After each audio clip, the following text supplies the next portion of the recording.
So should I send both, like YouTube and Facebook, or just Facebook? Just Facebook is fine. Okay.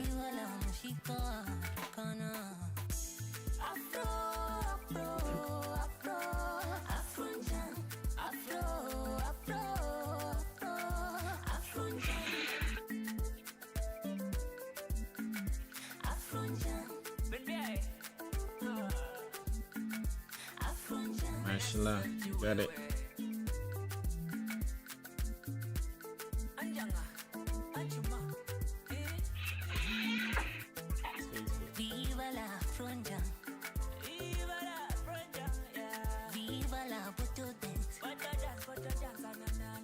Mashallah, I see 3 people live already. Thanks for joining. Without you, we just chat. Without you guys to join and chat, we could just as well talk on Zoom and then finish and go back and sleep. But with you guys, we can come to Facebook. So thanks. Just a minute. Yeah, I sent you the link, Kevin. Let me send to Isaac too. Yo, Isaac. So how far now? The cup is great.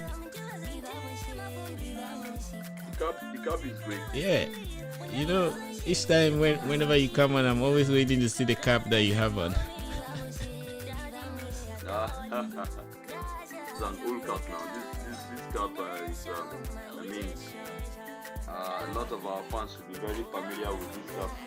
I'm supposed to live on it. I'm supposed to have new ones by now. Well, this is ideally Maiduguri cap. Mashallah. You know, if from northern part of Nigeria, Mm-hmm. and you know about the northeast, people just hear about the northeast crisis in Nigeria, the Boko Haram. Mm-hmm. There are a lot of good things. Yeah. Oops. I think Isaac has network issues. All right. You ready, Kevin? Just a minute. Oh, Let me okay. call this. Take your time. Yeah. So for those joining, I think Isaac has some network issues. Today we'll be chatting with Kevin. Kevin, I mean, you know, Kevin is one of those who are grasping the revolution that is happening in the technology space.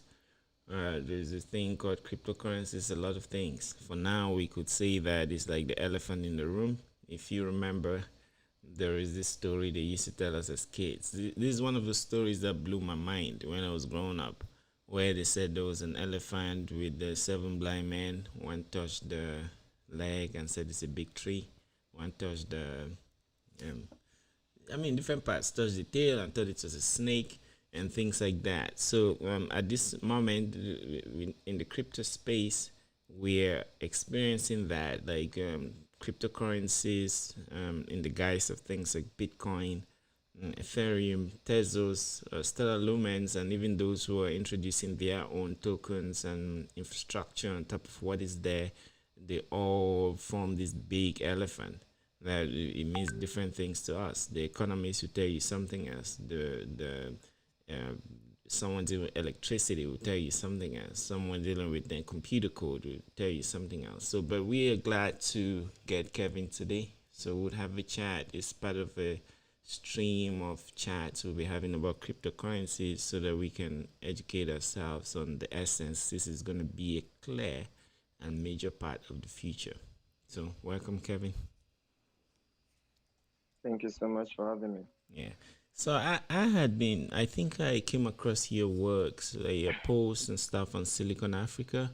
They're very thoughtful and kind of real, because a lot of people come to the cryptocurrency space to just like gamble, and they don't really have any footing. They just want to chase the wind, maybe chase the hottest stuff, and they get burnt. And even those writing, I see a lot of people write about it, but mostly it's just strange. But I noticed that I could get a lot of value from what you shared about it. So that's why I reached out and said, hey, come and tell us more about it. So please, could you start by telling us about yourself, as much as you can, who you are, how you got into cryptocurrency space and how it's affecting you, the environment, or your local community and your future and stuff like that. Okay. First of all, I would actually like to appreciate you, for having me on your platform today. Mashallah. Um, my name is Okoye Chibuoyim. I'm a Nigerian and an Igbo guy, for those who'd like to know. Mm-hmm. I currently reside in Enugu State. So I actually came across cryptocurrencies in the year 2017, when I was Mm-hmm. still living in high school. Um, you know, Mm-hmm. and in the year 2018, that was when I bought my first Bitcoin around December 28th or so. Mm-hmm. So I actually took my time to study the industry to actually understand what it was all about because it was trending then in 2017. Mm-hmm. Bitcoin. But then there weren't a lot of resources, or you could say, where you could learn it easily and understand, Yeah. because it's not just about putting out content, Yeah. but it's actually for the people to understand. Yeah. hmm So there weren't so much of those. There weren't so much of those. So I just went into the industry that way, and it actually got me born till head of Bitcoin mining. I did a lot of research to understand how Bitcoin mining works, Mm-hmm. and understood that it's not so viable anymore. Mm-hmm. You actually need a lot of hardware and other resources to be able to achieve that. You know, Yeah. and I think I got scammed. With such promises. Of a white lady. Giving me such promises. Uh-huh. So I think I lost about $150 hard earned money in the early stage. Mm-hmm. But that actually gave me more encouragement to actually push on and understand what cryptocurrencies are. Yeah. So my experience isn't going to be what another person is going to face. Yeah. Rather, I would actually prevent others from falling victims to these scams and stuff. So that was my first encounter with cryptocurrencies. And I would say so far, the industry has actually matured more than what it used to be. We've had lots of people joining the industry, Yeah. and we've had lots of veterans coming out of the industry who now make the space so easy to understand, such that newbies that are now coming into the space don't have any much difficulty. They just flow with the trend. So I'm actually glad the industry has evolved, and keep we hope for more of that. You know, we hope for more of that. That the Yeah. industry will even grow further than what it is today. Mashallah. Yeah. Yeah, mashallah. Thanks for that. So, when you started getting into it, what were your direct expectations, and when you started learning more about it, what was the education you got? Let me give you an example. Like, um, I am a computer programmer. I remember seeing a job listing back in 2009 for an Oracle developer. They were paying them £400 a day, and I was like, "Whoa, this is something I have to learn." So, but when I got in there, I forgot about the money, and I started learning about like processes, understanding that even when I'm cooking rice at home, I could use the technology I've learned or use at least the thought process.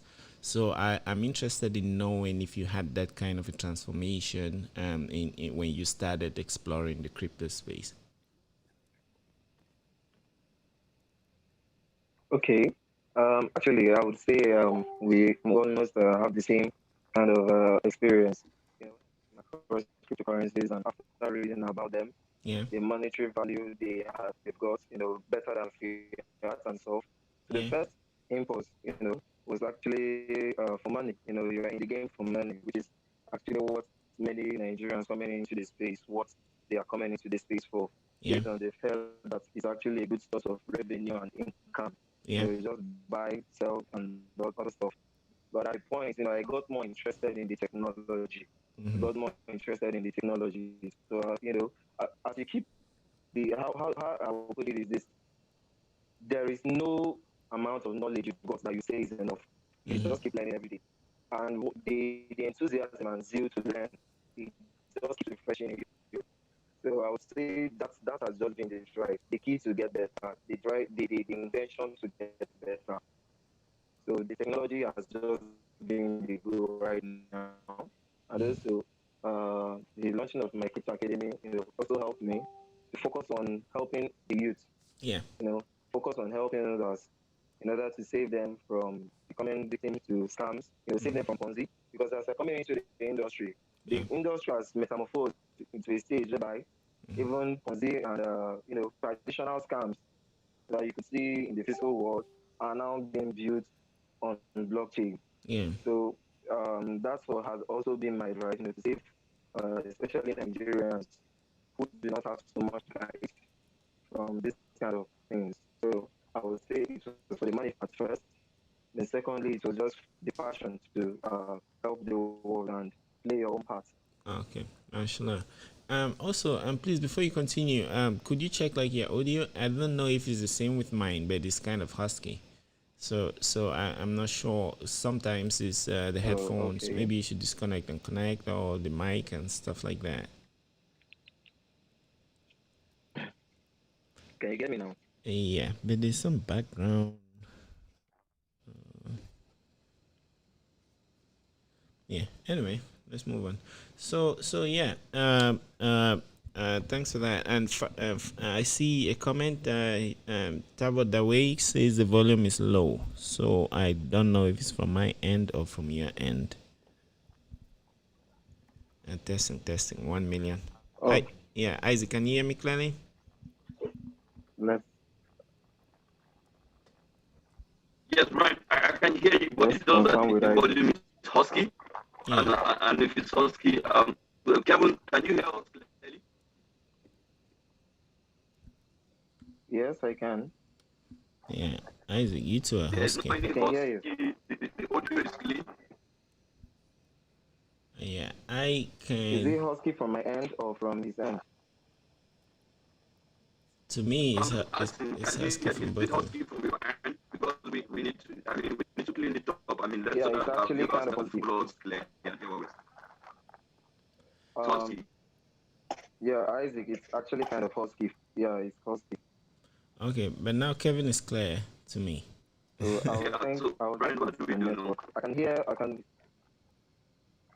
can hear Brian clearly, but when you speak, your voice is actually husky.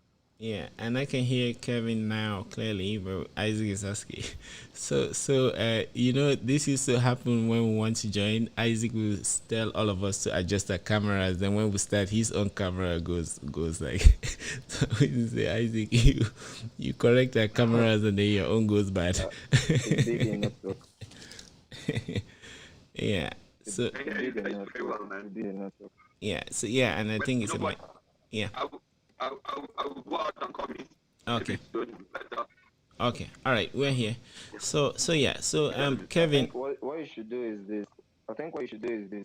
You can ask the users if they can hear us clearly now. So you could get confirmation. Yeah. Please go on and Before we ask them. proceed. You're a part of it. Feel free. So if you can hear us clearly, if you're on Facebook or YouTube, drop a comment on the links and let us know if you can hear us Mashallah. clearly actually. Yeah. So go through the comments and see. Yeah. All right. On it. Okay. Yeah. So the way it says he hears me loud and clear. So yeah. So Isaac and Kevin. So you guys. But anyway, let's move on and we'll adapt accordingly. So yeah, so you mentioned how you went through the journey and then you created the crypto hub Gina Kev. Can you please tell us about that? Do you have a website or a page I could show? Okay. Let me send a document. Mm-hmm. Just a minute. Yeah, take your time. Oh, it says only the host can share in this meeting. Oh yeah, let me. Will Well, it work just in the send to second? me and I can share it. And yeah, you can just send to me and I can share it. Okay. Yeah. Just a minute. Oh hi Kenny Kasali. Thanks for the comment. I guess Kenny is also a crypto enthusiast. Feel free to drop your questions as we're chatting. Whatever question you have about this topic, feel free to drop it. And we too, probably, if we don't understand something and you have the answer, also feel free to drop it. It's some space that is really growing, and we would be glad to keep expanding both those are understanding and the understanding of those that are interested in it. Okay. All right. Can you check your Facebook now? I think I sent that to you. Yes. So just a second. Let me open on Facebook and then so I can share. So, but go on. Tell us about GinaCaf. How did it start, and what are the objectives? What are you hoping to do with it? Okay. Jacket Crypto Hub started with, like I said, from the passion to actually help the youth. Mm-hmm. Not just Nigerians but Africans globally. So if you check all that I sent you now, you'd actually see a brief rundown for Jacket Crypto Hub is. It's a crypto academy where we train and enlighten people about cryptocurrencies and blockchain, you know, and also we, give them insights on cryptocurrencies to buy. Aside from giving them knowledge, we give them cryptocurrencies to buy, hold for long term. Also train them on technical analysis, fundamentals. We don't get the package all in one. Is more of a mentorship program, and even though that do not have money for mentorship, we give them free insights. My Facebook wall is one of my premium pages. Mm-hmm. I get lots of followers there who also guide through my posts and stuff. So Gina Capital Hub is more of a corporation Okay. where we train them on cryptocurrencies, give them enlightenment and stuff. So Okay. it's majorly to the drive is majorly to promote mass adoption of cryptocurrencies Mm-hmm. in Nigeria and Africa. So that's the vision to promote mass adoption of cryptocurrencies. Sure. I see. So I Okay, guess you should see very my well on the screen. screen. You could zoom a bit. Yeah. Just a second. Uh, I should have one of these monitors. Um. So can you see? Um, Not quite. Okay, I can zoom it. Don't worry. I Okay. can zoom it from my end. It's just for the users down there. Mm-hmm. You could actually try to zoom more. Okay. So from my end, is it clear? Perfect. Yeah. Uh, yeah, it is. So as displayed on the screen, you can see GenaCare Crypto Hub is a crypto academy that specializes on crypto education, providing insightful trading education on emerging digital currencies for optimum profits. So with the drive being mass adoption, we teach about cryptocurrency and blockchain to assisting newbies especially and each other, you know. No man is an island, as they said. You Mm-hmm. understand? You keep learning every day. So we assist each other in the crypto world to grow in the space. So provide individuals the opportunities that are bound, and also we learn from each other. So whatever opportunities that present itself, we share it with each other. Understand? So Yeah. that has been the drive. And the journey so far has been great. The journey crypto was started on March 28, 2020. And since then, I would say that I've actually trained about 5,000 youths and counting 5,000. Oh so wow. far within this specific period. Oh wow. And actually, we've got a YouTube channel where I post some content, although I haven't updated it regularly recently in recent times. But still, the videos get lots of views, and my Facebook is there and Twitter is there. So it's actually all round. So the drive has been achieved and it's still moving. Mashallah. I see. By the way, there's a bit of that. If this is English, that huskiness, there's a little bit of it again. I don't know what you did before with your mic to adjust it. But anyway, so from Okay, I think what yeah, I'll do is let me just connect my earpiece instead. yes, that will be better. Let me try the earpiece instead. That would be better. So while you're doing that, I will just try to summarize. So it's really fascinating to hear from Kevin what the Gina Kev Crypto Hub is. So I'll just go through the document you sent so that those listening can get like the essence of it. So it's a crypto hub. It's an academy that specializes on crypto education, providing insightful trading education on emerging digital currencies for optimum profits.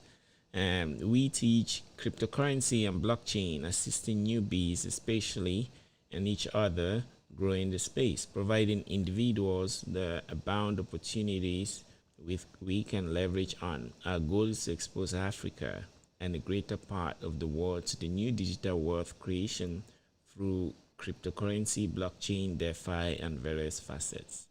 For more information, you can join their group, which is facebook.com/GinaKev Crypto Hub. So probably you could just search Gina Kev Crypto Hub on Facebook and you see the community to join it. So that's amazing. And if some of these words like blockchain, cryptocurrency, DeFi, if they all frighten you, we'll be chatting more about those today with Kevin. So are you back? Can you get me well now? Yes, but it's still a little bit husky. I don't know why. That's actually something. Yeah. So, but anyway, I think we can manage. I think what we could do is we could ask the users what they would like discussed, whatever confuses them about crypto and blockchain, we could ask. Yeah. Okay. We'll focus on that. Yeah. Sure. Solomon John says volume, please. So I don't know, Solomon, if it's from me or if it's from Kevin. But what I realized producing some of these episodes is this is a network. So mostly they're over there in Nigeria and I'm here in the US. And most times, I don't know if mine is clear, but that the network issues, sometimes we have latencies and bandwidth issues that may affect the volume because we have to transmit. It's actually a bit husky now. Yeah, from me? Yeah. Okay, so not sure. So anyway, I will try to, as we're chatting, I'll try to adjust my network, the streaming, what I'm doing. I'll try to adjust it to be It's better now. Okay, it's better now? Okay, great. Better now. Yeah, all right. I guess I should put the mic closest to me. Yeah. Okay. So, when people hear about, by the way, those listening, Kevin said, feel free to ask questions. And if you have any particular question about maybe cryptocurrency, DeFi, what they mean, just ask it so he can answer. So, but from my end, one question I would like to ask is, about dip and the dips, the volatility. A lot of people that get into the crypto space start attacking it for volatility. In the case of Bitcoin, people will use energy arguments, use lots of arguments. So, what is the ethos that you try to propagate in a Ginakev Academy that helps people understand that, or maybe guides them on the kinds of trading they should do? Or what do you have to tell those that come and say crypto is volatile and it keeps going down and stuff like that? What do you have for them? Okay. This topic about the deep, one thing you have to understand as a crypto trader or a crypto personnel is that the market is never stable, especially when you are dealing with cryptocurrencies that are not stable coins. In the cryptocurrency space, we've got different kinds of coins. We've got stable coins. That's one of the kind of coins we've got. We've got privacy coins. So each currency has its own use. Yeah. So if you would not like to, be affected by volatility, you just stay in stable stand. It doesn't go up, it doesn't go down.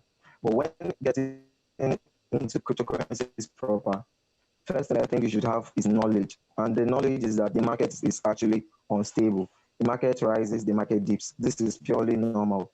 And there could be extended periods of rise and extended periods of dip. You understand? So this is purely normal. It is not. And another thing you should understand is the market works with technical and fundamental analysis, not in isolation, but together. So at times, and technicals also tells you when the price will dip. Yeah. So I think the very best thing to do within this period, if you are the type that is scared of dip, is to get education again, unlearn and relearn. Understand how the market works. If you don't have knowledge of technicals, fundamentals, you could actually take time to study and learn within this period of dip. So when the market recovers and starts rising again, you are covered. You understand, because you've got knowledge. So understand that dips are normal. It is Yeah. purely normal. I think in last year, around May 2020, Yeah. Bitcoin dipped. It dipped so hard from 9,000 to 4K. Even I think it even touched 3K. Yeah. It That's what did. they call the It black it top dip. actually did. Yeah. So that 3,000. it actually did Mm-hmm. perfect. So that was not an easy one. The market really really dipped from 10,000 to 3,000. Just you could just imagine that. And look at where it is today. It is today. Even if you got at 3,000 or even the 10,000, it started dipping from.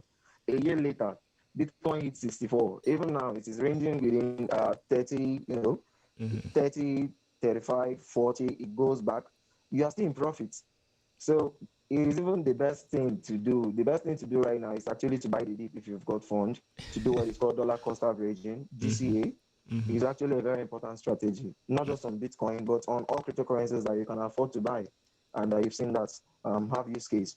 So the very best thing to do now is to buy the dip. If you haven't got fund, if you haven't got fund, you could actually do some other things. Take your time to learn, read articles, and get better. That's just what I would advise one to do during this deep period. It is not going to be there forever.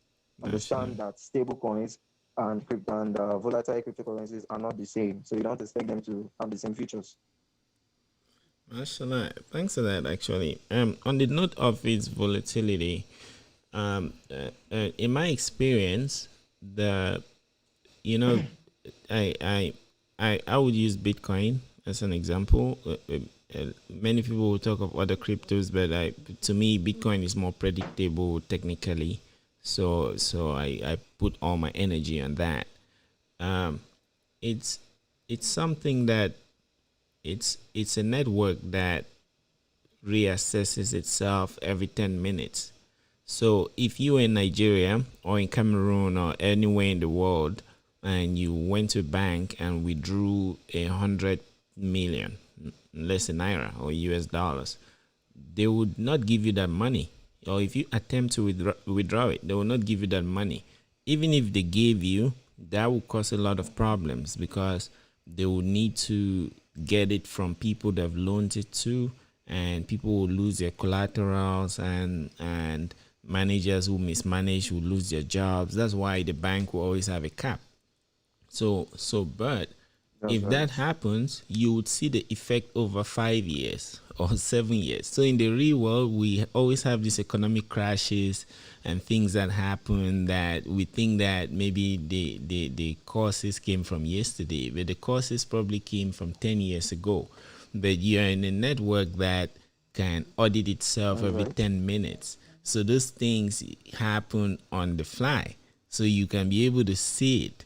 You see what I mean? So if people also understand that aspect of like cryptocurrencies, the fact that they can audit the whole world, the network from everywhere, from Russia to Nigeria to Saudi Arabia to the United States, if you can balance the sheets in 10 minutes, then the volatility should be a tool that you use to make your moves and not something to scare you. So anyway, I mean, from what Definitely. you're saying, yeah, I just thought I should add that, Definitely. yeah.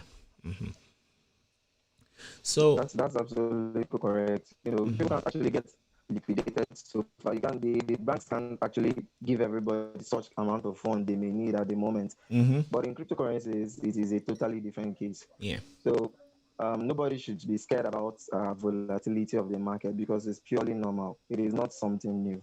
yeah. It is purely normal. And so now another aspect is especially under education. If somebody really wants to buy, you may realize that the price will leave you behind, because if the price is something you're chasing, when it's $3,000, you may not have it, and then when it's $60,000, you may not have it squarely. You see what I mean? So so people could easily get it by finding other means. Like if you're a blogger, you could write articles and then have people pay per page or to read it. So do you have other, and you had mentioned before we got here that you wanted to delve into the programming aspects of it. Do you have other means that you think people can use to get cryptocurrencies because we may not have the money to buy?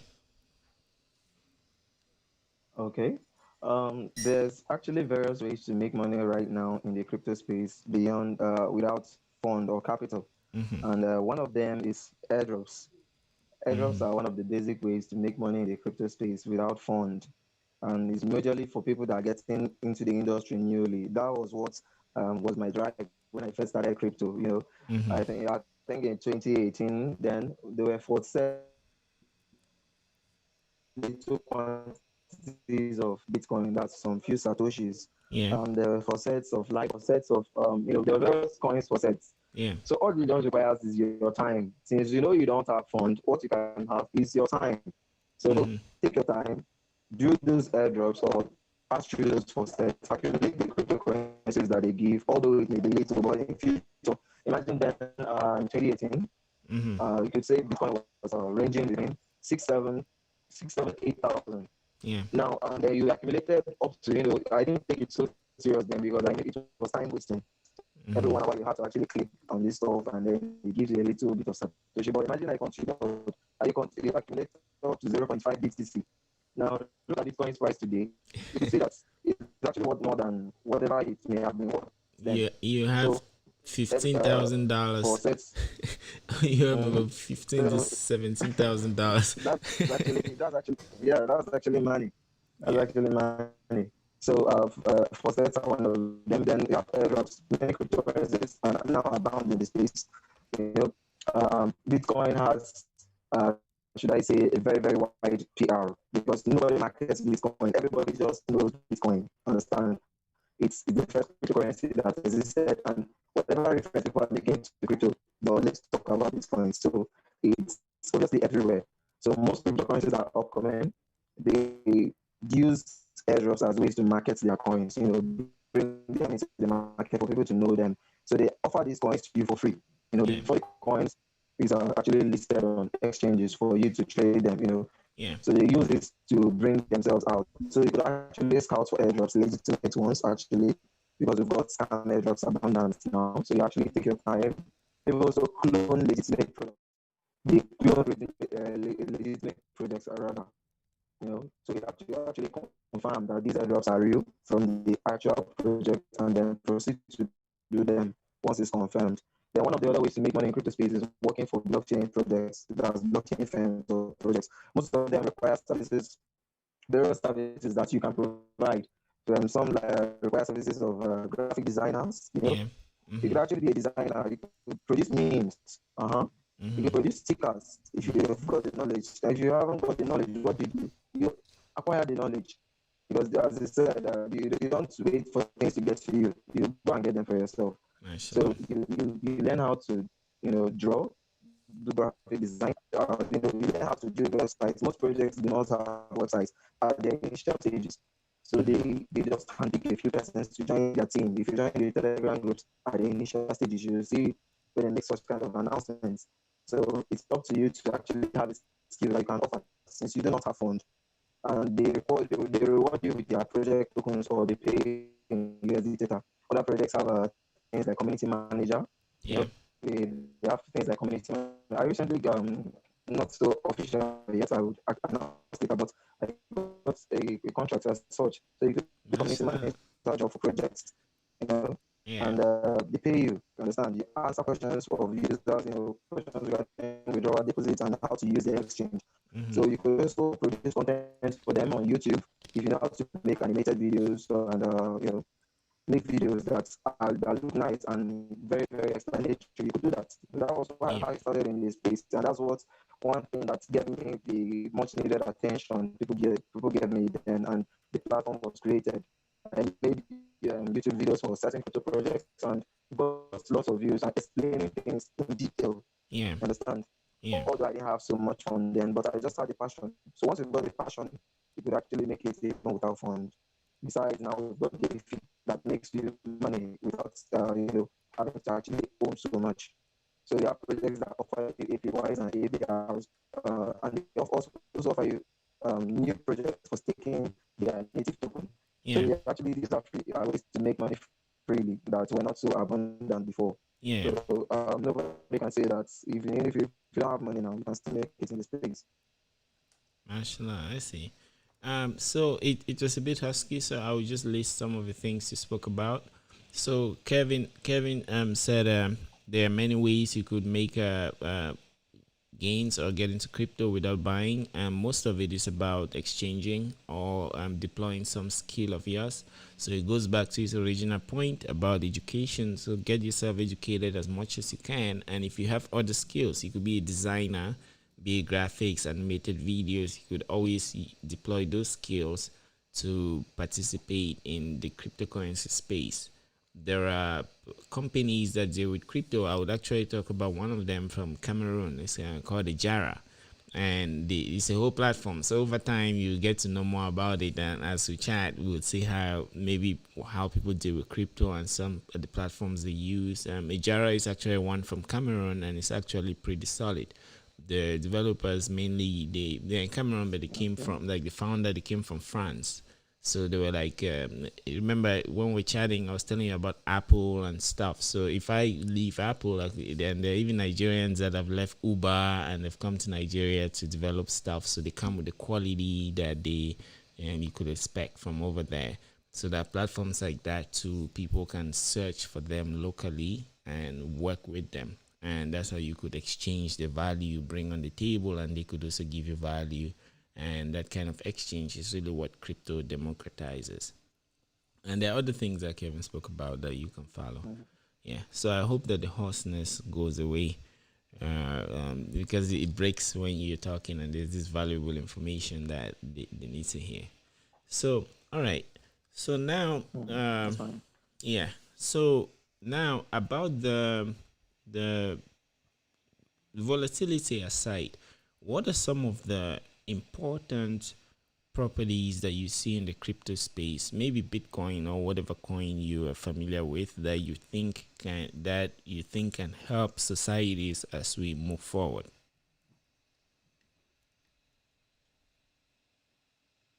Could you say that again? I didn't get so much of that. Yeah. So from your experience, what are the properties of like cryptocurrencies that you see that um, make you participate in the space, and that you think can help us, be it in Africa or wherever we are as people? Because it's a technology, right? But we go to it for its core values and uses, apart from the money that people can make. So, what are some of those properties that you see in Bitcoin and other cryptocurrencies that we can make use of?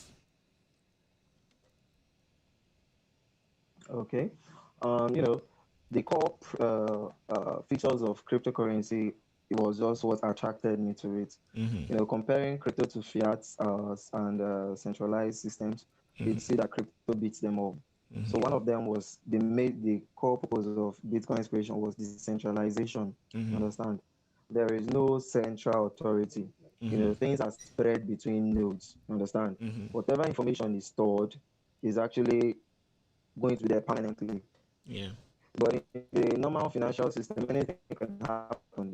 You could have people that work in banks, they could Yeah. manipulate stuff, and at the end of the day, you now come with police saying, I didn't pay you. That could get me in jail. Yeah. Even say you're a more powerful person than me, or even a lower person, you could actually get police to arrest me. And just because of hearsay, the police does what. But if I need evidence, I don't need any witness. Yeah. I just need to go to the blockchain, Mm-hmm. paste the transaction hash on my address, and I can see everything displayed. So one Actually. of it is the decentralization and then the transparency. Yeah. So this all boils down to transparency. Cryptocurrency and the blockchain system is more transparent than the financial, the traditional system. Then you can also talk about inflation. There is no inflation in cryptocurrencies. Mm-hmm. There's scarcity in the market. There's limited supply of coins. You understand? Coins Mm-hmm. aren't just minted into circulation. The way they print are just go bra and money is printed. That's Mm-hmm. not how it's supposed to be. Yeah. with the normal traditional financial system. That is how it is, and it's a pity. And it just Actually. keeps happening, keeps devaluing money. Now let's take Naira as case study. Yeah. We'd say that even up in the official rates, across the black market now, Naira is at about 500 Naira per dollar, which is so bad. But Mm-hmm. when I got into a crypto space, Naira was around, yeah, I would say 300 thereabouts Mm-hmm. in just a space of few years. Naira is Yeah. now 500. And when you now go to crypto exchanges like Binance, we've actually traded Naira at 980 per dollar. Mm-hmm. So it's actually so funny. If the normal fiat and the CBN hadn't restricted fiat to crypto transactions, and we still have access to actually trade our fiat and withdraw, Mm-hmm. people will be catching up big time because Naira has actually devaluated so much. It's not affecting us so much because we earn in dollars. That's one thing. But if you're not earning in dollars and you are in Naira earner, you would see Mm-hmm. that the economy is badly affected. It's so badly affected, and the politicians do not care. That's one thing. But Mashallah. cryptocurrency just gives you freedom. You Yeah. understand? It Yeah. takes you away from all those things.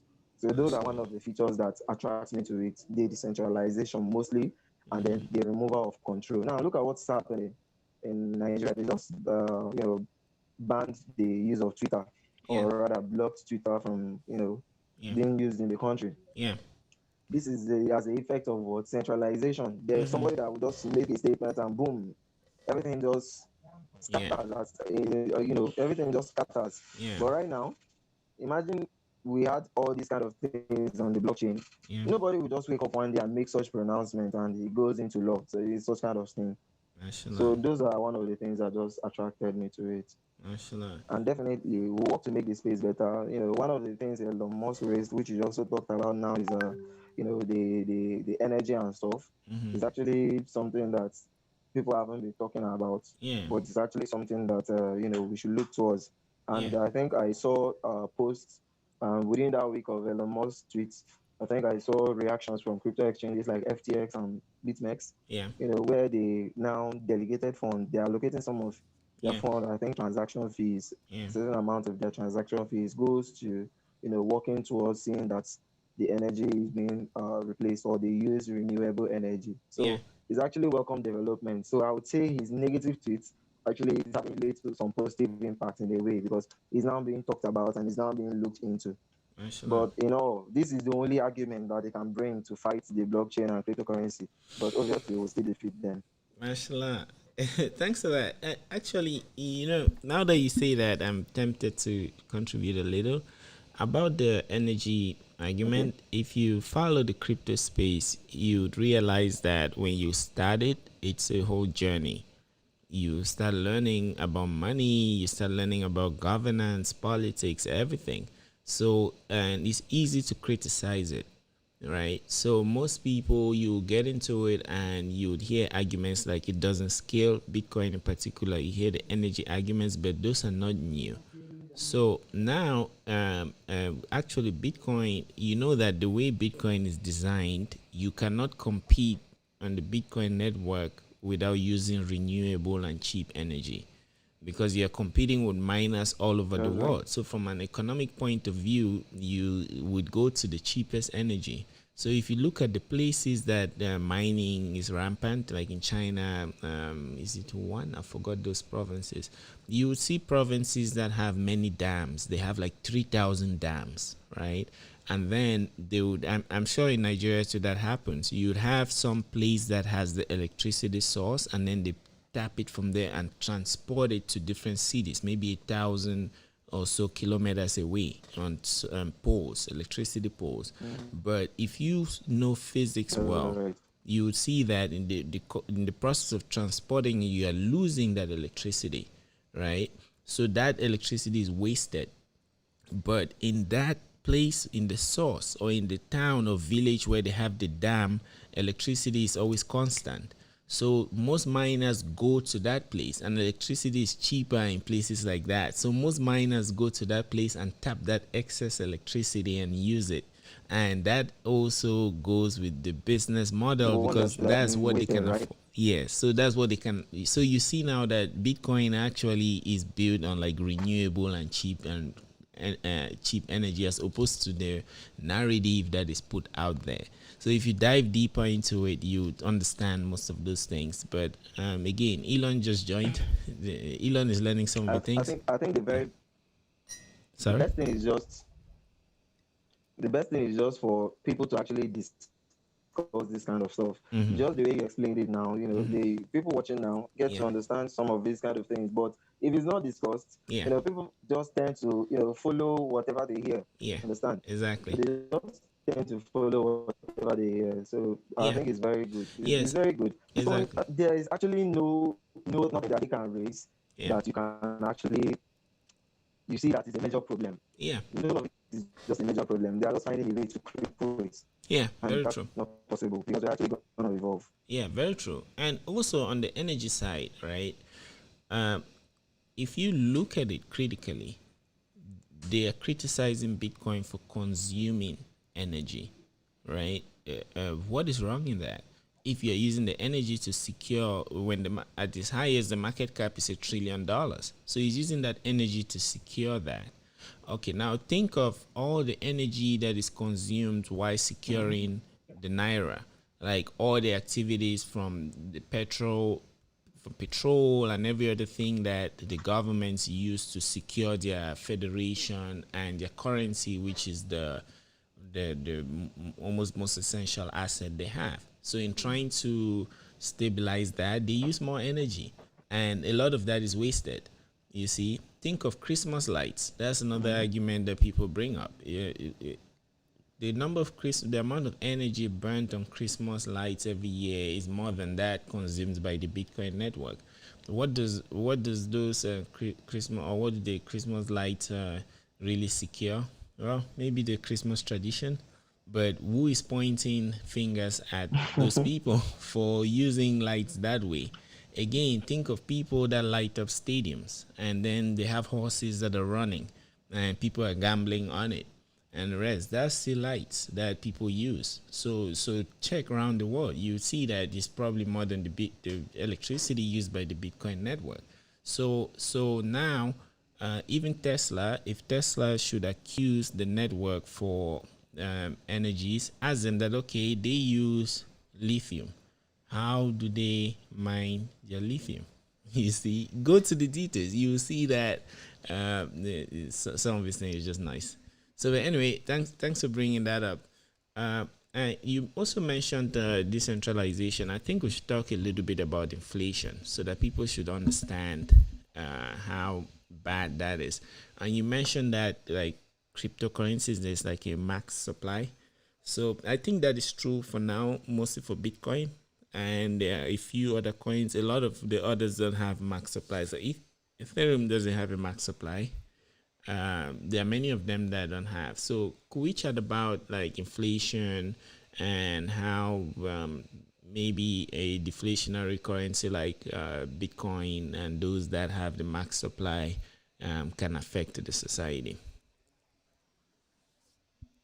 Okay. It all starts by defining inflation. Now, let me give an example. Yeah. Um, Inflation basically refers to a situation whereby there is abundance of something and then it tends not to have so much value. Mm-hmm. Understand? Mm-hmm. It's because there is abundance of it. Now, an example is right now you are a worker Yeah. and then you've got people employed. You say you have a gate man, you employ him, Yeah. and then you're paying him 5,000 naira every month, Mm-hmm. and then you are a salary earner that is earning say 10 million naira, and then you pay the guy 5,000 naira every month. He sees the 5,000 as something worthwhile because he doesn't earn that much. Understand? He Yeah. doesn't get that kind of money all the time. Now, say something happens in the world today, and everybody is now distributed 100 million each. Yeah. That person will no longer value you anymore because he's got what 100 million. The Mm-hmm. next, what's the assumption? Maybe an electrician. The person also gets 100 million. So every single person in the world gets what? So 100 million is no longer going to be seen as something huge. You understand? Yeah. Right. Uh-huh. It's no longer going to be seen as something because it's abundant right now. Yeah. So maybe you want to buy a bag of water, they will not request for 100 million because it's so abundant. It's just like having 10 naira. Yeah. Understand? Yeah. Because everybody can actually have 10 naira. So Mm-hmm. that's how it is. So that's the inflation, and that's what happens to fiat currencies. Mm-hmm. Understand? So that's one of the problems. There are countries right now where their currencies don't have value. Something like I think I read a report, Venezuela, and Mm-hmm. there's one other African country. I've forgotten Zimbabwe. the name. Zimbabwe used to have That's value. right. Mm-hmm. That's right. Zimbabwe. They don't value money anymore. I think they even pour it on the floor there because it doesn't have value anymore. It has been inflated and inflated with the government doing nothing to secure the money. There's so much inflation. So Yeah. that is one big problem about fiat money that Mm-hmm. is not so. It's not evident in cryptocurrency. Let me not say it's not so. It's not evident because if you compare what is in fiat to what is in crypto, you see that there is actually no inflation. Then we've got two type of currencies as you mentioned. We've got deflationary Yeah. and deflationary tokens. Those are the ones that there's nothing being added to the supply. The supply is just there. Understand? If the supply is 100 million, it is 100 million. Then Mm-hmm. inflationary, occasionally those coins are being brought into circulation, but it's controlled. Understand? Yeah. You Right. can say Tether is one of them, Mm-hmm. USDT, because you obviously see posts most times where they print new ones, Yeah. but it's controlled, not like the governments and the traditional world Yeah. where they just wake up any day. These are proposals that are being put on ground because it's decentralized. That's number one. Yeah. So there has to be a consensus between nodes and let me not say stakeholders. Nodes is the right word. There Mm-hmm. has to be a consensus between all nodes to see that this purpose is achieved. And with all the nodes come together and agree that you know they Yeah. can now make such kind of decision. But if such is not, if such doesn't occur in the traditional financial centralized system, Yeah. so things just happen anyhow there. Yeah. So that's the message about inflation, decentralization, and deflationary tokens. Mm-hmm. I think we should listen to our audience. You could actually ask something to confirm they are with us. Yeah, yeah. So we'll now So be I see, on the island of what our I own. see comments from like Okoye Judith. She says that this is educating, and Ezichi Okeke Okay. says that my boss Okoye came in Chibuoyim to the world, and yeah, there's lots of love here, and yeah, Mhm. and please, those in the audience, feel Okay. free to ask questions at will, and we'll be here. I'll direct it to him, and he can answer as soon as possible. Yeah, sure. If Yeah. you've got any questions, if you just feel free to ask, so we'll actually trash it out. Yeah, mashallah. About the inflation stuff, it's really and the deflation is really interesting to me. That's one of the things that I really love about Bitcoin in particular, uh, because and it's also one of those things that is one thing that causes the volatility. And if you understand it, you can use it to the best of your advantage, because every 4 years since Bitcoin halves, it means that it releases half of the remaining supply. So if Bitcoin started with 21 million, all right, it means that the first 4 years it released 10.5 million Bitcoin. So 10.5 will be left. Then it means the next 4 years it will release 5.5 something or 7 something, and then the next one is to release. So it means you have this market where the entity, let's take the t-shirt you have for example, uh, like you mentioned about naira, is the same for that t-shirt. If you are the only one having it in where you live in your neighborhood, people will say, oh, Kevin, nice t-shirt.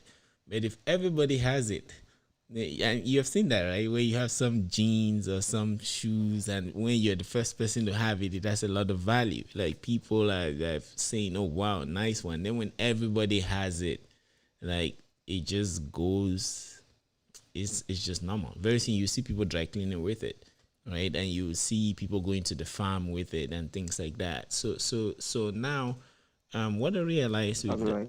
what I realized with I Bitcoin is, think let me just chip in. yeah. That happened with what happened with the Nigerian jersey when it was launched, when they were going for World Cup. Mm-hmm. When it was newly launched, Yeah. then it was actually hot cake. Mm-hmm. you know. Mm-hmm. But as time goes on, you just see the jersey everywhere. Mm-hmm. Mm-hmm. So that's a very nice Yeah. and easy to understand example. Yeah. So with Bitcoin, what I realize is, and it's one of the first. I think it's one of the only thing that is. Have you heard this joke that uh that they say change is the only constant, right? And then they say, oh, there's a new constant, 21 million Bitcoin. Have you heard that joke? No, I'm just hearing it Yeah, first that's a time, joke. but it's actually funny. Yeah, that's a joke that people make now that you have to catch it. Like they say, oh, change is constant. Change is the only thing that is constant. And they say, oh, sorry, and it's 21 million Bitcoin. But with that, you see that we have some constant and scarce resource that is digitally scarce, is engineered to be scarce. So the value can only go up. And then added to that, if as so people will be learning about it and they will want to get more of it. And in economics, as demand goes up, the prices go up. If supply also exceeds demand or goes up, the prices will drop, right? But imagine that every 4 years the That's right. yeah, imagine that every 4 years the supply that is released to the market shrinks by half. So do you see the magic? So it's like let's say the first year you release this 10.5, right? Mm-hmm. And then people can demand based on that. So more people The will know it. structure, it is very well structured. Yeah, it's magic. It is magic if you think about it, because this 10 million, this 10.5 million that you have, people will go to it to get it. Then the more they get it, the network effect and everything, more people want it. But 4 years after that, it releases half of that. So all of those people that are coming only have half to like get. And then they will tell more people, and then everyone will come again and they only get half of what is left. You see, so it's kind of magic. So that's why I will not be surprised if one day the price goes to like hundreds of thousands of dollars. But anyway, thanks for mentioning that volatility aspect. So then about the naira, right? You mentioned something about the government that they're not. Last year, around 2019, Yeah, around yeah, go on. so you just mentioned something about 100K, and Yeah. it seems impossible. But I Mm. think around last year, when I had my first crypto class, Yeah. no, not last year, 2019, when I was still with my boss that actually put me through in crypto, and I Mm-hmm. was teaching some of the group members because I was a very active person then. I Mm-hmm. was actually wanted to learn. As I learn, I come to the group, we share knowledge, Mm-hmm. and I teach those that are willing to learn. Mm-hmm. So Bitcoin was actually 9,000 then, Mm-hmm. and I told them that after Bitcoin halving that's happening in 2020, Yeah. we were expecting to see Bitcoin as 55K. It Mashallah. was like magic, it seemed so impossible. Yeah. And Uh-huh. just a year after the halving, we are at 55K already. Yeah. So I'm not surprised. 100K is actually achievable. It's Yeah. actually achievable. Yeah. And one nice thing is that you can just do the math yourself. You don't need like a big economist. But anyway, you had mentioned something about the government that they're not doing anything to stop that. It looks like they are the ones actually causing that, because I think the inflation rate of naira is 15% a year. So that means that let's reduce it to 10%. If we say that it's 10% a year, it means if you have one naira, or if you have 10 naira, after 10 years, it will be worth one naira or zero, right? Because if they release 10% more, you are diluting your money by 10% every year. So after 10 years, That's you right. would have zero. So I guess that's why some old people always say when I was young, they used to use one naira or one kobo to buy something big, and today you're like, what? You see what I mean? But anyway, That's just it. When mhm. you hear stories where somebody tells you use 10 naira to buy a car, it sounds impossible, but it could have been possible now if the inflation was not so much. Yeah, So that's one of the reasons that is driving the youth away, and they actually want you to remain stuck with such system. Remain with a bank that gives you 10% interest for a mm-hmm. whole year. Mm-hmm. Man, crypto can give you much more than that. Mm-hmm. the youth no longer want such system. So Mashallah. it's one of those things. And do you think the way you see Nigeria now and the way it's growing, do you think that you would have the governments and those coming up really adopt these economic parameters that are being set up by Bitcoin? Do you think there's a future for that in Nigeria, especially since it was banned? I would say that it all depends on policies and the persons holding these kind of offices. Mm-hmm. Um, it's just a matter of time. Nothing is permanent, as is being said by many persons. Mm-hmm. Nothing is permanent. So Mm-hmm. even this restriction is not a clear ban, you know. Yeah. So it doesn't make it a criminal offense if you're trading crypto because it's not clearly stated that they just restricted banks. I think even the central bank released a statement after it was trending Mm-hmm. on Twitter that they banned crypto. They released a statement stating that they didn't ban crypto. It's just they restricted banks from Yeah. interacting with crypto. That's what India did, I think, Yeah. because if you read the recent list, it was just saying they now allowed their bank to interact with crypto. And one Yeah. thing that could actually, you know, hasten this is when persons that have made money from crypto, Yeah. invest in, coming to partnership and terms with the government. One thing that facilitated India's reversing of their statement was the support of Vitalik. Mm-hmm. The fund they sent for the COVID victims. So such kind of good gesture are things that Yeah. facilitate all such kind of reversing of this kind of policies. And at the same time, it all depends on understanding. Most of them do not understand the technology and they Mm-hmm. don't understand what it's all about. Most feel it's Ponzi, most feel it's scam.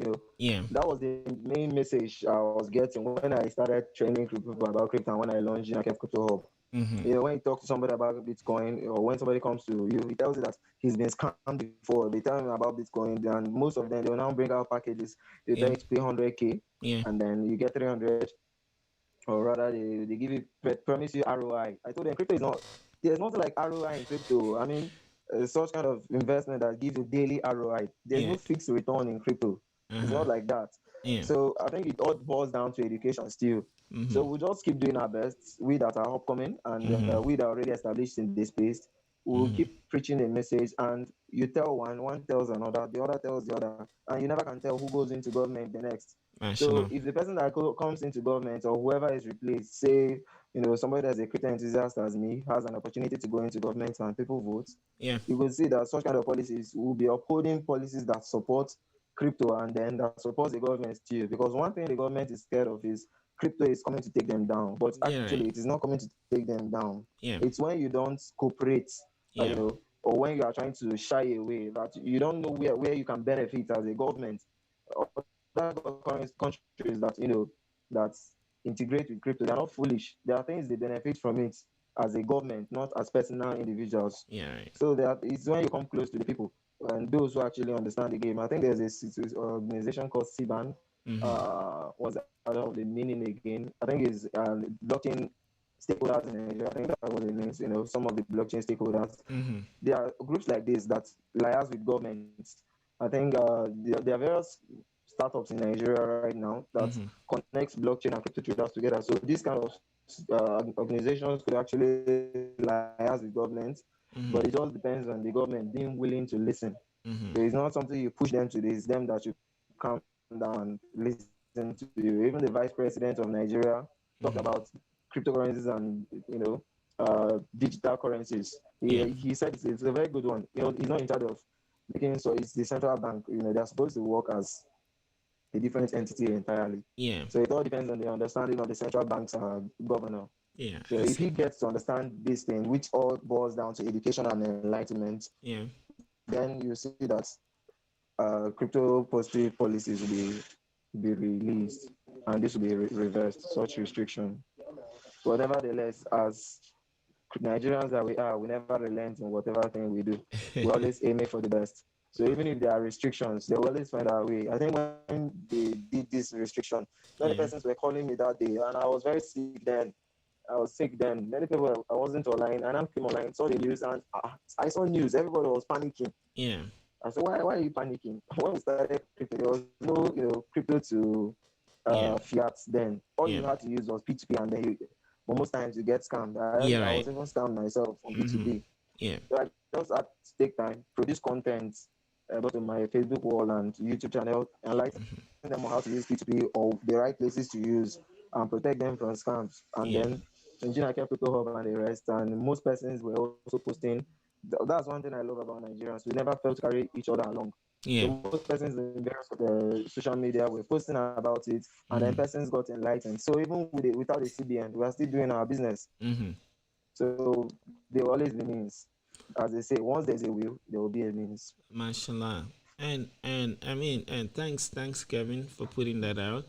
It's really a very beautiful space. In terms of technology, if you want, I could tell you some of the uses that can how people can program it. Some of them, that things I've been thinking, and I've not really seen how they can use. So maybe you can help like check them out mentally.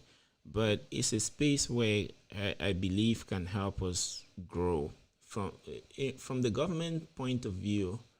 Um, you know, the crypto, eh, Bitcoin in particular, has the ability to bring progress because as more people are using it, the hash power goes up. So they'll have to invent new machines. And I mean my words, invent. You see, at six, where you remember when Bitcoin started, people mine it with their CPUs, but CPUs couldn't really do that because the CPU is That's good right. for branching and doing all sorts of checks. So if you're used to C programming language, yeah, you had mentioned JavaScript. JavaScript is very high level. If you want to run a JavaScript program, if you have an array, the runtime will have to check the length of things and stuff like that before it executes it. You see, so that takes time. You see, that's some extra step. So if you are using such for mining crypto, you'll be wasting a lot of those cycles.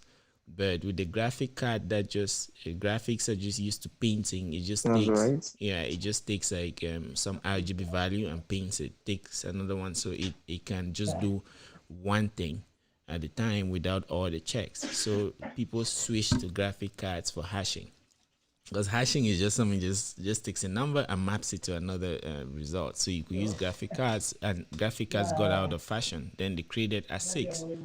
You see, so if more people get into Bitcoin, the hashing rate goes up, the network difficulty goes up, so they have to invent new machines.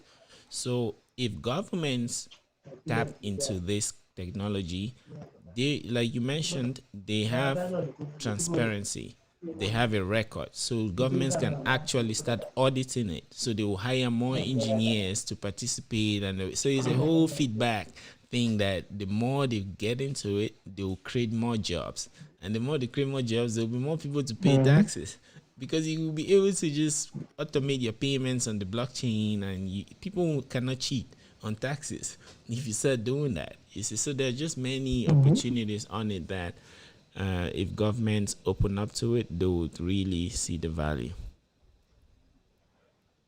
Definitely, this makes a whole lot of sense, and it all depends on how whether they are willing to understand. These kind of Mm-hmm. ideas are good. I think people may have pitched all this to them, Mm-hmm. but as you know, I wouldn't want to call them the old generation. I would just say it's a matter of mindset.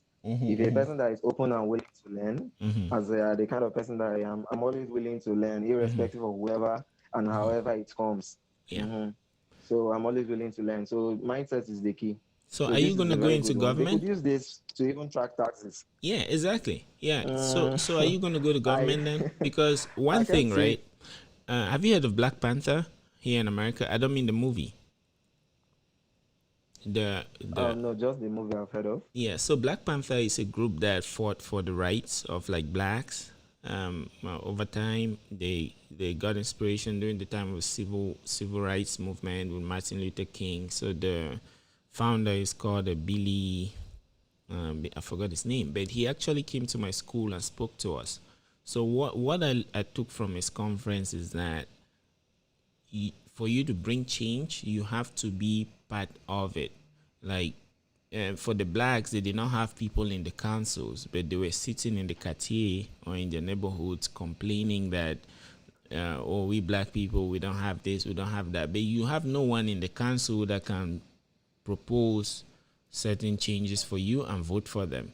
So what they did is they started educating people, creating workshops to encourage more people to get into politics. And I think when he visited my school a couple of years back, the mayor of DC was black. You see, so that's why I'm asking you if you go to politics, because if we and the youth sit down and wait for the old people to make decisions that will be good for them, the youth, then I don't see how that happens. You have to go there and represent yourself and then make your stuff and vote for your own things that you want. If not, it will never happen.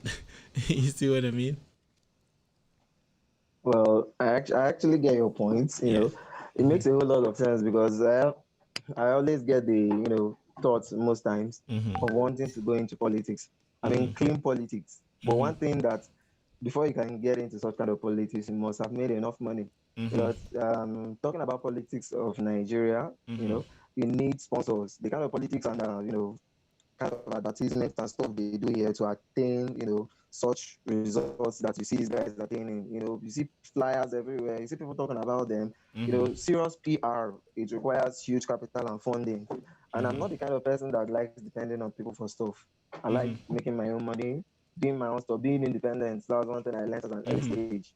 So if once I have enough funding, and say maybe we've got a corporation of blockchain personnel with like understanding and like minds that will not Mm-hmm. come back, hmm Mm-hmm. such that when something occurs and maybe I get into trouble, they could actually go fight for you and get Yeah, you right. out. Exactly. I see. Definitely, I would definitely like to represent the people. Yeah, mashallah. So I always had it in my mind. If we could ever have a youth president, well, I'm always free to do that because I know Yeah, myself. And mashallah. That's amazing.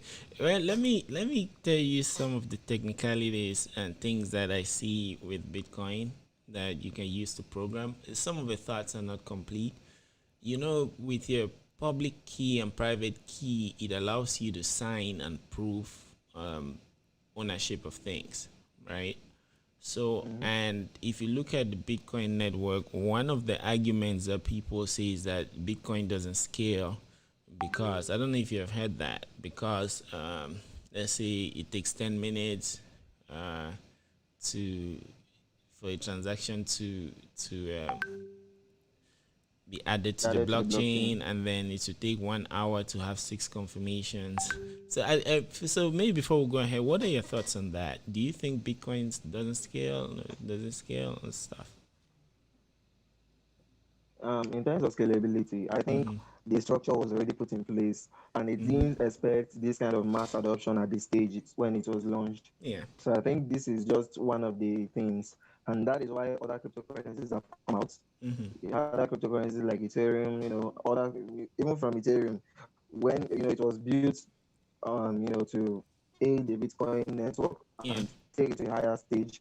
But at a point, when the focus became too much on Ethereum, Yeah. it wasn't built for such kind of audience as it was getting and kind of attention. Mm-hmm. Others were built as well to take it to a higher level. So what Mm-hmm. I think is, as I mentioned earlier, consensus is key. Yeah. So once all nodes agree, or once all nodes come together and make proposals and then agree on it, it can actually be more scalable than it is today. Yeah. Instead of 10 minutes, you could actually reduce it, increase the transaction per second. You always see projects that are doing upgrades from time to time. You see them going from version 1 to version 2, although it is not a fork. But Mashallah. they are just, you actually call it a soft fork, not a hard fork, because no new token is created. But these are just occasional upgrades, like Ethereum. I think they're supposed to, have they launched Ethereum too? They Yeah. have always been postponing it Mm-hmm. due Okay. to these are proposals that are being launched, and when it's time they vote on it. If it's not yet time, they vote, and it's still not achieved. Yeah. So I think this can be done on the Bitcoin network because we've got nodes, we've got miners, and these are persons that assist the blockchain. Yeah. So it can still become scalable once all nodes agree. But Okay. for the issue of scalability, I think when it was built, it didn't expect this kind of mass adoption as it's getting right now, and more are still to come because the Mashallah. whole world hasn't heard of Bitcoin yet. Mashallah, it means it's a great thing I asked them because I think it's very scalable, and it depends on how you look at it. right? Um, because if you, like you had mentioned HTML, CSS, and JavaScript. So if you look, those are layers and layers and layers far away from the bare metal of the computer. Because at the end of the day, when you write something in HTML, CSS, and JavaScript, the browser will execute it. But for the browser to be executed, you need some other layer, like an operating system. But for the operating system to be executed, you need some other layer, like the machine language of the computer. But for the machine language to be executed, you need the hardware. You see, so if you think of the computer like a person, the operating system is a soul, right? Because if you move your hand, it's through your soul that you communicate with it. And Right. yeah, so but you as a programmer, you are almost like a small god that you can speak to the computer in its dialect, right? So now, if you think of it, the assembly language of a machine is the dialect that the machine understands. That's what you use to load things from memory, put things to memory, jump around, change stuff. But assembly is very primitive. It has things like add, jump, move. So you cannot write a very large program in assembly. You see, so in that sense, assembly doesn't scale, but assembly is very fast. You see, so that's why they created C. So you write, C is closer to English. You write in C, then you have a program that will take that C and convert it to assembly. So you scale assembly by adding a layer on top of it. So, but now C is also hard to program in, because you need to be an expert. Like you could be at the end of an array, and if you access the next thing, you jump into another section of memory, and that's how people hack. So like if you go to C, I could just look for the end of an array and then follow to the next thing, and that's how I'll jump maybe my documents folder just by going like that. You see, so JavaScript creates some layer on top of C that gives you that flexibility to express yourself and adds some extra security. So if you use that technique and you come to Bitcoin, you see that layer one that needs 10 minutes to audit the whole world, and that's fine. So now, just like how a building has foundation, that's fine. That scales socially. Everyone can hear about it. So in terms of technology, you can put another layer now that will be like that layer on top of assembly, right? And that's why you have things like Lightning, so that when you check into through a smart contract into that other layer, we know that you have that money from the blockchain, from Bitcoin.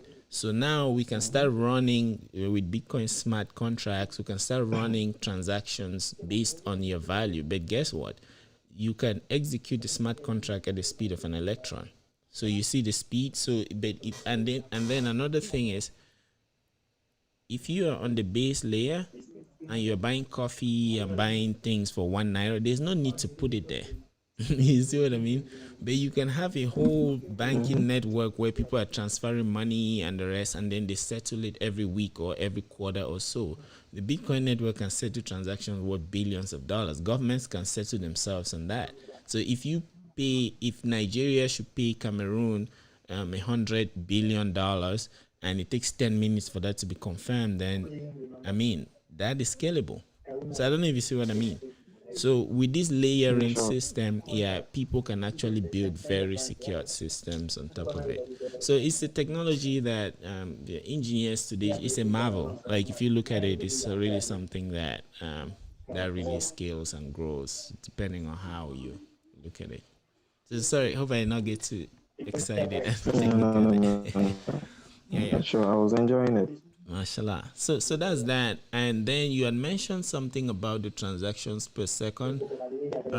If you increase the transactions per second, you need to increase the block size, right? Because each block now That's is right. about there was a block size debate. They tried to make it at 1 megabyte per block. So if you increase the block size, you could have a block size of 1 gigabyte that could have many transactions, and you could increase the transaction size and time.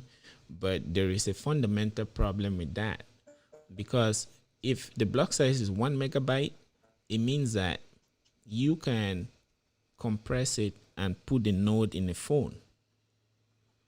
I don't know if you see what I mean. If you look at the Bitcoin network from 2009, it's not up to 1 terabyte yet.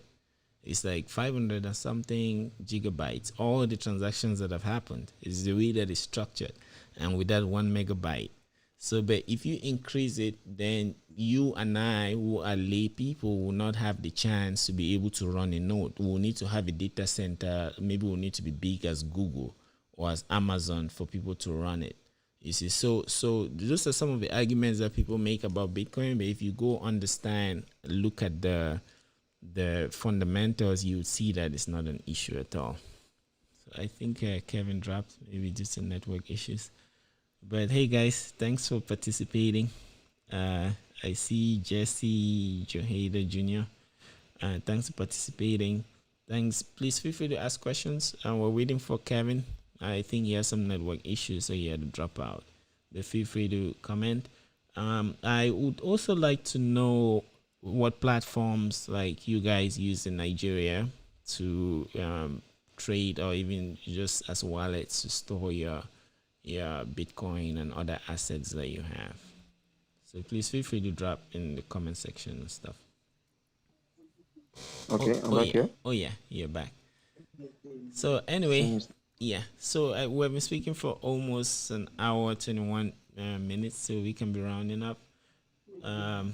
I was just asking the audience if they have any questions, and also to know about the platforms that they use from Nigeria to trade. Okay, Yeah. let's hear from them. Yeah. So well, I Let's hear see. from them if they've got any question. Yeah, I see Chibuzo Jude says learning a whole lot here. Jesse put the fire. Henry says I'm learning a whole lot. Kevin to the wall. I think we read that. So mostly it's like they're absorbing. That's great. And remember this, if we were recording this in a studio, we would have to master it and then put it outside, right? But incidentally, we're recording and streaming live. So some of the conversations can always happen later. So you can always follow if people have questions. So I'm used to this. So mostly I just focus on producing the episodes and the conversations, and people later, when people come and write, then I could answer if they're asking me and stuff like that. So anyway, Okay. about DeFi. So what is your experience in the DeFi space? Like, what is it, and what are the things about DeFi that you really appreciate, and that people out there can learn from?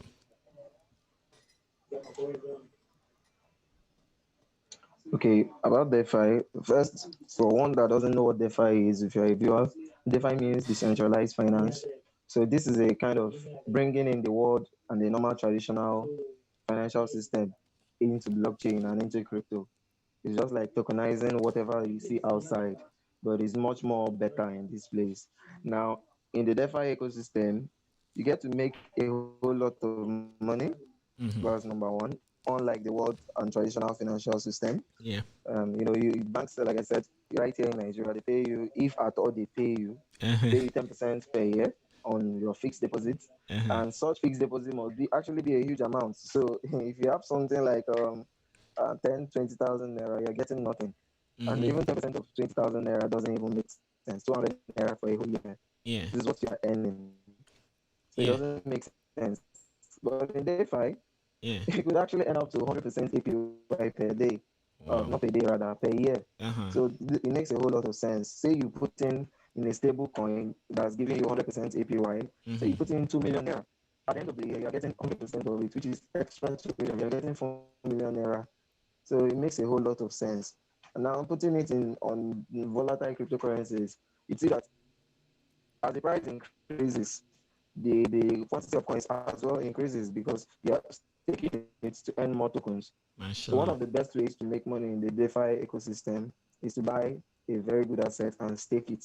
Don't just buy the coin and leave it in your wallet. It makes no sense. Buy the Mashallah. asset, stake it, and Mm-hmm. then make money from it. Then in the DeFi ecosystem as well, this is where opportunities arise Mm-hmm. for you to be as a blockchain developer or an engineer or a UI UX designer. This Mm-hmm. is where there are various opportunities because crypto projects are needing such services every single day. Every Mm-hmm. single day, there are websites you can go for like cryptojoblist.io. You can check Google Yeah. or crypto related sites for jobs. They Mm. require such services, but people are not there because nobody knows much about this. Most persons are focused on trading, you understand, buying, selling. They are not focused on the development. Most are looking at the front end always. What Mm-hmm. can I see on the face? But they're Mm-hmm. forgetting about that. It's actually from back end before you get to front end. And that is why I told you earlier that I would actually like to go into blockchain development if time permit all this within record time. So in the DeFi ecosystem, Yeah. opportunities are abundant. That's just what I have to say about it. The opportunities are abundant, that you can milk it. And also, scams are abundant. There are many ways to lose money in the DeFi ecosystem. DeFi was so Uh-huh. prominent last year, 2020, with the Yeah. then it was the Ethereum blockchain. This year is Binance Smart Chain. So Yeah. whatever blockchain you see, people, both positive and negative actors play on it. Yeah. So as you are hearing the positives, I also like to talk about the negatives. So we have scam tokens that are being created, scam Mm-hmm. ICOs, pre-sales. Last year, pre-sales were so abundant. People lost a Yeah. whole lot of money from pre-sales, and people made a whole lot of money as well. And Yeah. especially when you are buying most of these benefit coins, just Yeah. be careful. You have to keep an eye on them, keep ears on ground. You Mm-hmm. don't just buy the coin and say it's like Bitcoin, you leave it for 100 years. Coming back, you would see that they proved liquidity. So National. these Yeah. are various risks associated with it.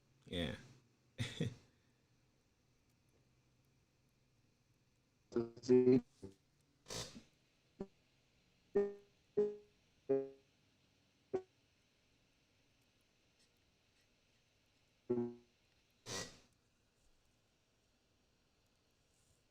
Yeah. If you have actually been hit by a big time as well, I've lost serious money as well on DeFi. So you actually have to be very Yeah. careful when you're dealing with DeFi. You know you can lose money. Me too. I've lost money. Can you get me? Yeah, I can hear you. Yeah. Oops, I think network. So anyway, Kevin was talking about finance, decentralized finance. So to summarize, oh, you're back. Okay, sorry. Continue. Network. Yeah. I'm back again. Mm-hmm. Yeah. Okay. Please go on. Go on. Yeah. Deal, both the positives and negatives. I was Mm. saying everybody has their fair share, both positives and negatives. These Yeah. are things we see. Mm-hmm. So when you are getting in, just know that you are going to see both positives and negatives. Don't expect to see positives always. And that's why you just need to have the knowledge beforehand, Mm-hmm. unlike we that didn't have such knowledge. So you'll be protected and you have the courage to bear your losses. National. Yeah, it's a great thing too. I really love the DeFi space, especially for the cool projects. But before I check anything, I always check the circulating supply. And generally in the crypto space, I believe that like Bitcoin so far, Bitcoin is like the ish. It's from its properties is the space is the only thing that is kind of finite. There are a few Ethereum tokens that are finite in supply, like Yen Finance, I think. But when it comes to the other Mm-hmm. ones, they still release tokens, and then you still have the inflationary issues we have with the regular fiat. So that's why some of them will never go up. Like you could hear things like Dogecoin. Then when you go look at the circulating supply, you see like 15 billion, and then when you look at the market capital, if you start doing your divisions, you see that for it to even go to $1, you need to have a market cap that is greater than the circulating supply before it goes to $1.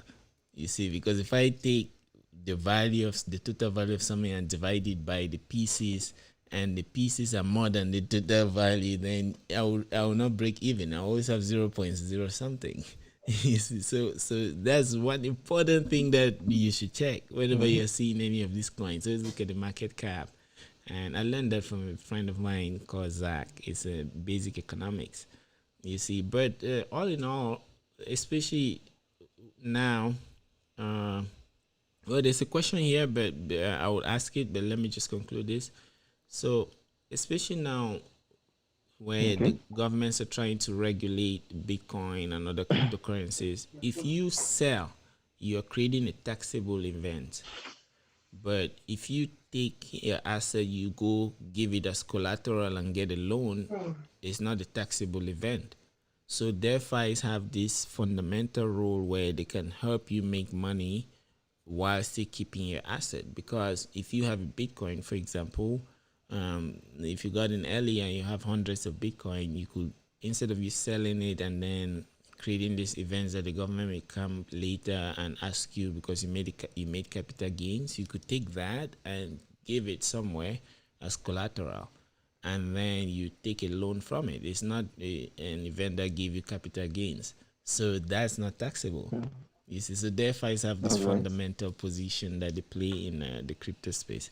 So the question is, what's the most advisable coin to hold on DeFi? That's from Chibuzo Jude. Okay, I would say that you follow the trend at the moment. What do I mean by the trend? Last year we were on Ethereum, right? We're on the Ethereum blockchain, and you saw how explosively the Ethereum coin shot up Yeah, due to projects launching on them and transactions being done and all. yeah. This year we're on Binance Smart Chain Mm-hmm. due to, and you've seen how explosively it has risen from, I think, earlier this year.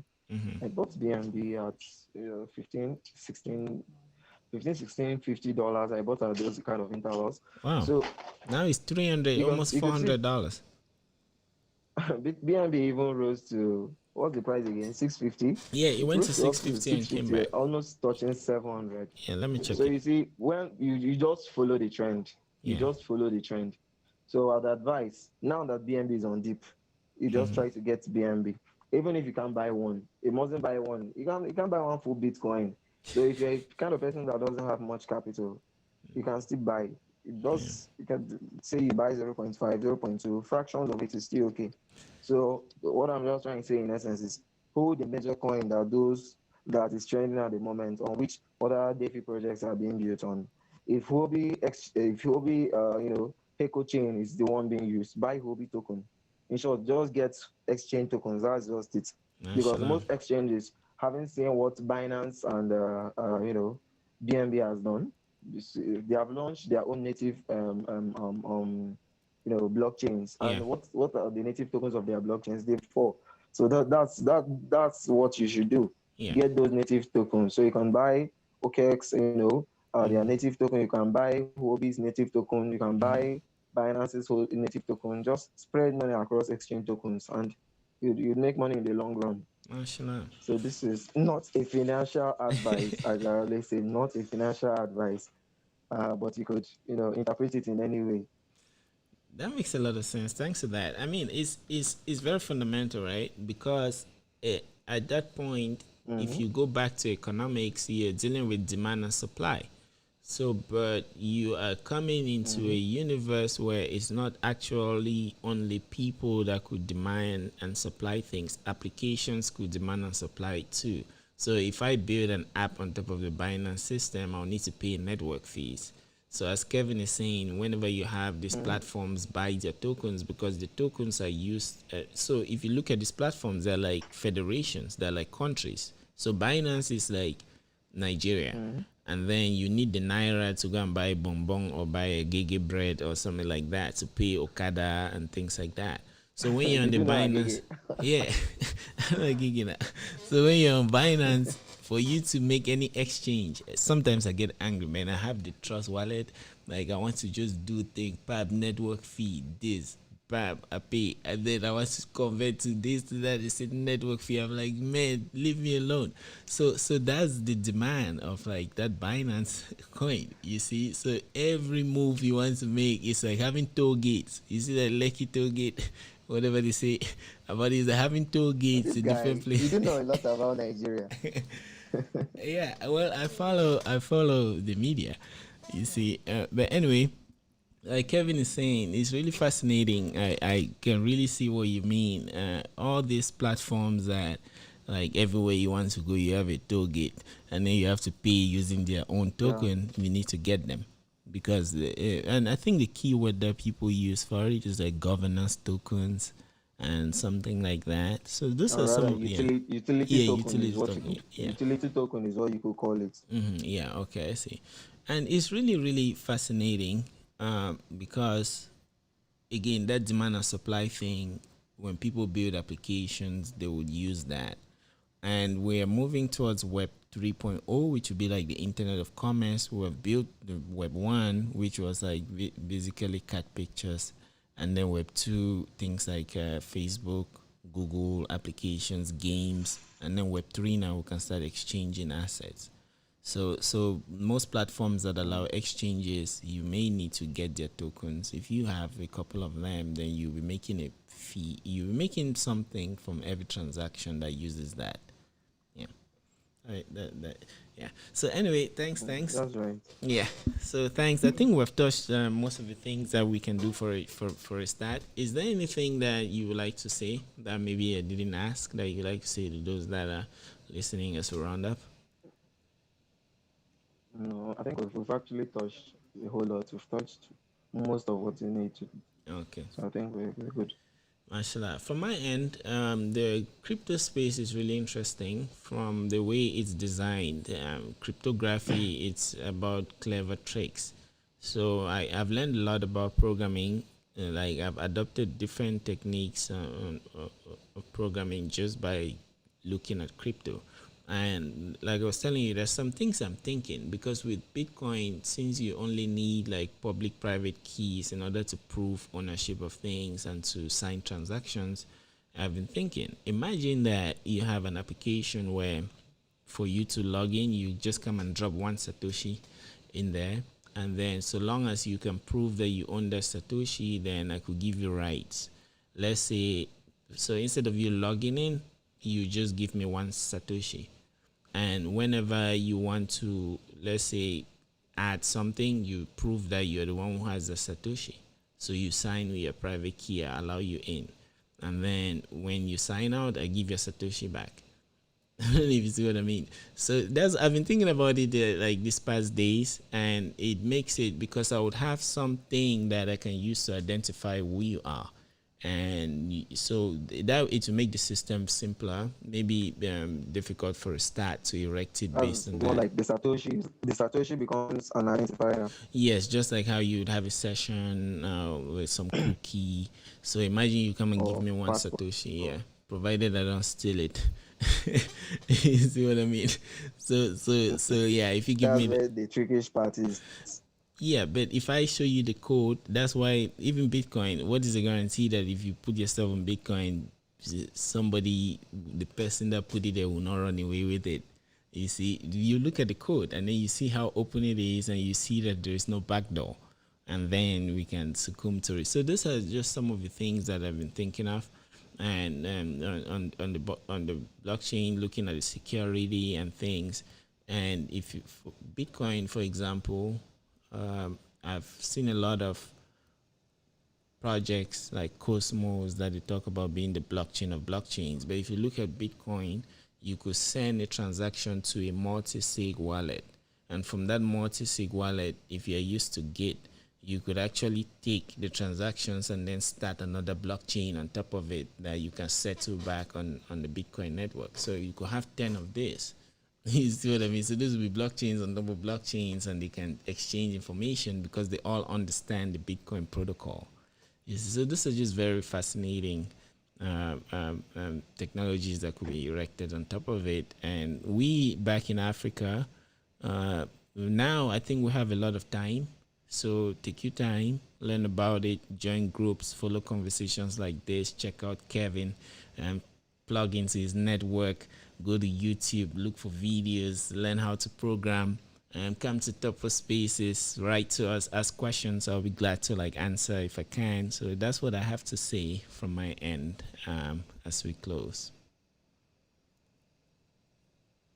So thank you, Kevin. Thanks everyone for joining. This was really amazing. I'm really trying to create more of these chats about cryptocurrencies so that people can participate and understand the value that's in it. Please consider this to be one out of countless number of episodes that we have had, and feel free to reach out whenever you want to come back, and we'll be here for you. Can you hear me?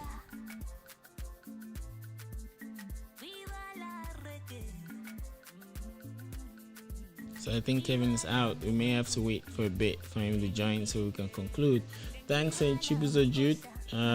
Thank you. Thanks, Jesse Joheda. Thank you, Henry Bills. Thank you, Ezichi Okeke. Thanks, Okoye Judith. Thanks, Legacy Zuku. Thanks, Michael Finley. Hadex Temitope Diliat. Thank you. Thanks everyone for joining. It was fun. I had a lot to learn and I was glad to share the little I could share. Feel free to add your comments and write to us. If you have any questions, reach out to Kevin if you want to learn more about what we talked about.